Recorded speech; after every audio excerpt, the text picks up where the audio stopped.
지금부터 군주론의 주요 내용에 대해서 설명드리도록 하겠습니다. 군주론의 내용에 대한 설명은 군주론의 현실주의, 인간관, 그리고 정치와 도덕의 분리라는 관점에서 주요 내용을 살펴보는 것으로 하겠습니다. 첫 번째, 정치적 현실주의의 관점에서 마키아벨리의 군주론을 살펴보면요. 현실주의는 마키아벨리 이론의 본령이라고 하겠습니다.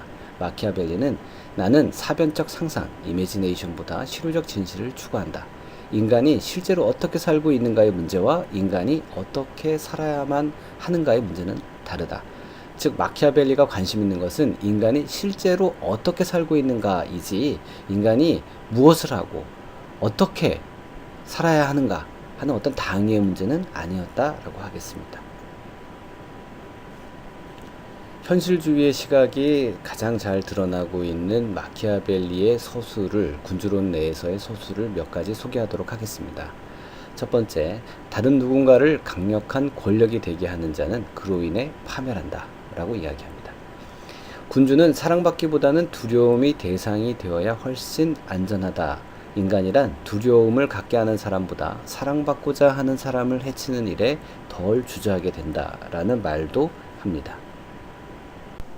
또한 마키아벨리는 군주는 짐승의 방법과 인간의 방법 두 가지 모두를 알아두어야 하고 잘 활용해야 된다라고 이야기함으로써 당시의 정치에서 배척되었던 짐승의 방법을 정치내로 끌어들입니다. 이런 얘기도 하죠. 현명한 통치자라면 신의를 지키는 일이 자신에게 불리하게 작용하거나 자신이 약속한 이유가 소멸할 경우 약속을 지킬 수 없으며 지켜서도 안 된다. 이 같은 여우의 본성을 잘 숨길 줄 알아야만 한다.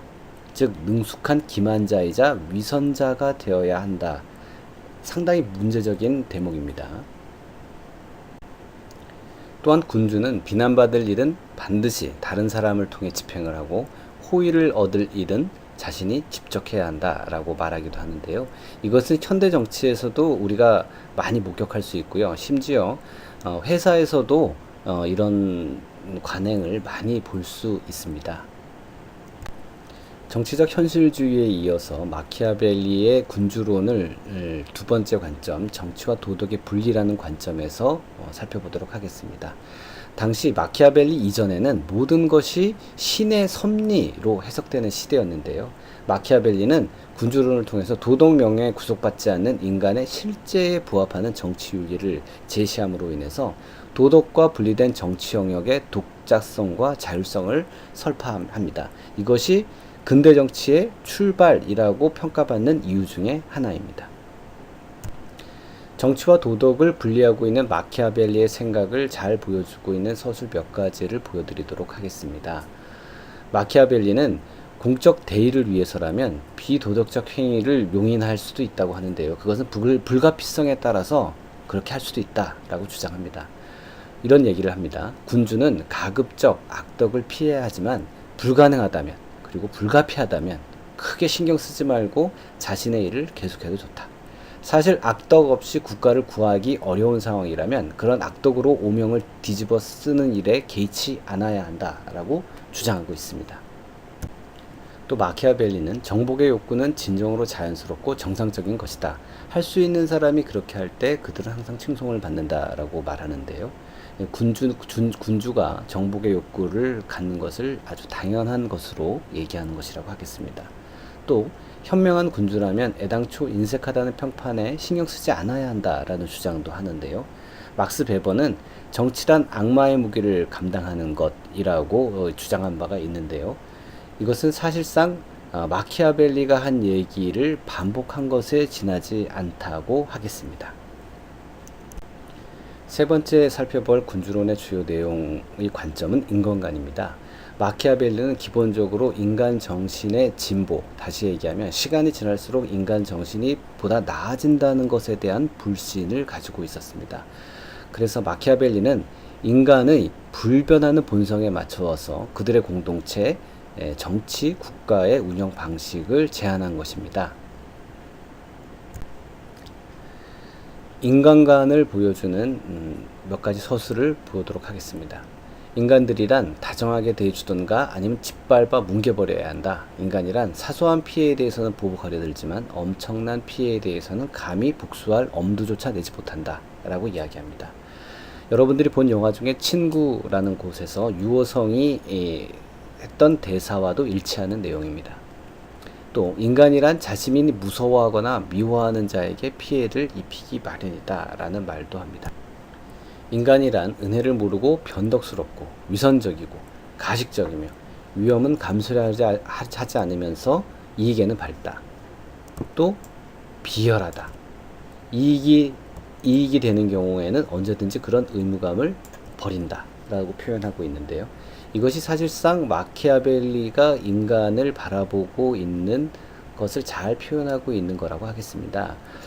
인간을 어떻게 보느냐, 인간의 본성을 어떻게 보느냐에 따라서 정치를 어떻게 구상할 것인가가 매우 달라지기 때문에 이 인간관은 매우 모든 정치 이론에서 가장 중요한 것 중에 하나라고 하겠습니다.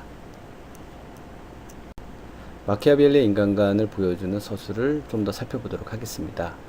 인간이란 아버지의 죽음은 쉽게 잊어도 아버지로부터 물려받을 유산을 빼앗기는 일은 좀처럼 잊지 못하는 존재이다 라고 표현하기도 하고요. 또 사람들은 단순하고 목전의 필요에 복종하기 때문에 남을 속이고자 하는 사람, 여기서 남을 속이고자 하는 사람은 정치인 혹은 군주를 말합니다. 언제든지 속아 넘어갈 사람을 발견할 수 있다 라고 얘기하기도 합니다. 또 인간이란 어떤 불가피성에 의해서 선한 행동을 강요받지 않는 한 언제든 당신에게 사악한 존재로 돌변하곤 한다 라고 이야기함으로써 동양에서는 성선설이 있죠.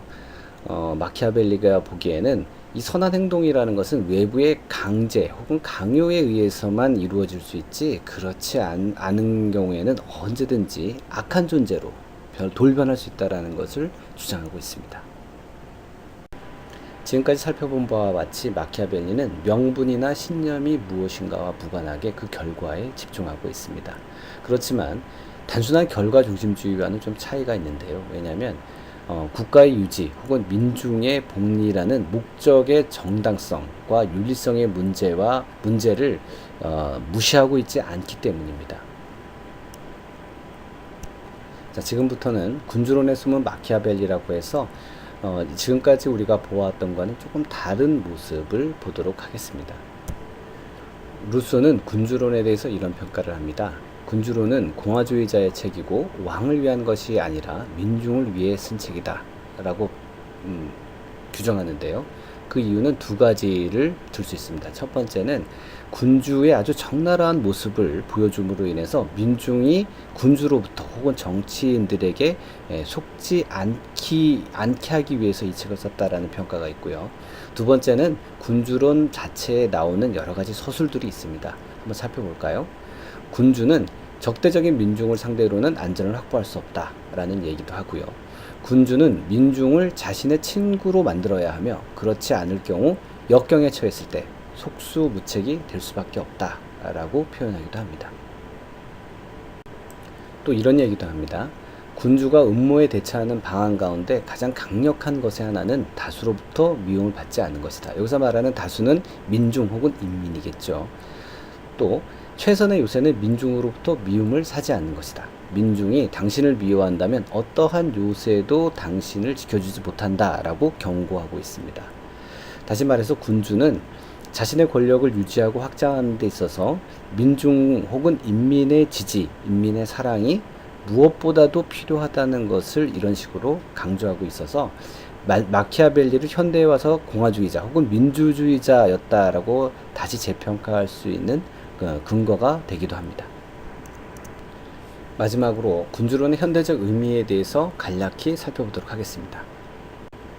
마키아벨리의 군주론은 현대에도 끊임없이 재해석되고 있는데요.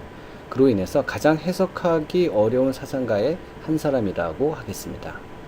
물론 이와 반대되는 평가가 있기도 하지만 마키아벨리는 민중의 비루트를 중심으로 해서 정치 공동체를 건설하고자 했던 공화주의자였다라는 평가가 요즘은 근래 다수를 이루고 있습니다.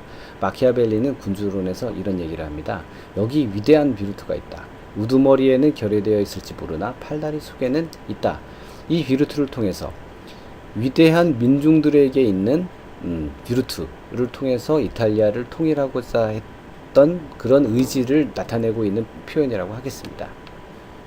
그래서 이런 내용을 통해서 마키아벨리는 공화주의자였다라는 평가가 현대에도 계속 제기되고 있는 것입니다.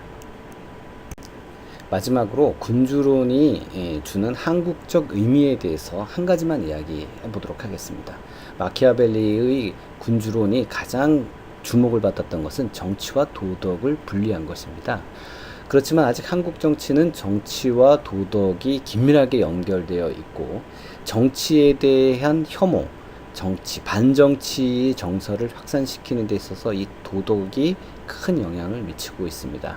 이미 500년 전에 마키아벨리는 이 양자를 분리할 필요가 있다고 주장하였죠. 우리도 이 문제에 대해서 고민해 볼 필요가 있다고 생각합니다. 다음 동영상은 마키아벨리의 군주론에 나오고 있는 주요 개념에 대해서 설명해 드리도록 하겠습니다. 감사합니다.